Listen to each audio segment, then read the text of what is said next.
প্রতিবেশী দেশ হিসেবে চীন বাংলাদেশের উন্নয়নে গুরুত্বপূর্ণ অংশীদার বলে মন্তব্য করেছেন জামায়াতের আমির ডক্টর শফিকুর রহমান।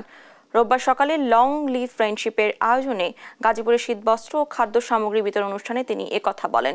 এ সময় চীন বাংলাদেশ মৈত্রী সেতু, আলোচিত পদ্মা সেতু এবং কর্ণফুলী টানেল নির্মাণে কারিগরি ও নানাবিধ সহযোগিতার কথা, পাশাপাশি সড়ক, রেল, বিদ্যুৎ খাত সহ দেশের যোগাযোগ ব্যবস্থা ও অবকাঠামো উন্নয়নে দুদেশের অকৃত্রিম বন্ধুত্ব অসামান্য নিদর্শন বহন করে বলে জানান তিনি। পরে চীন সফরে বাংলাদেশের রাজনৈতিক নেতাদের পাশাপাশি সাংবাদিক ও সুশীল সমাজের প্রতিনিধিদের আমন্ত্রণ জানানোর জন্য চীন সরকারের প্রতি আহ্বান জানান জামায়াত আমির।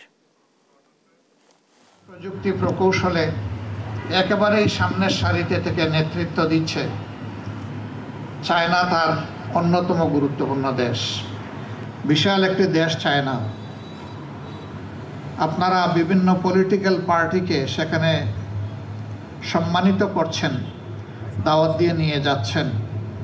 তার পাশাপাশি আমাদের দেশের সাংবাদিক মহল, বুদ্ধিজীবী, শিক্ষাবিদ যারা, তাদেরকেও আপনারা এই সুযোগটা বেশি বেশি করে তৈরি করে দেবেন।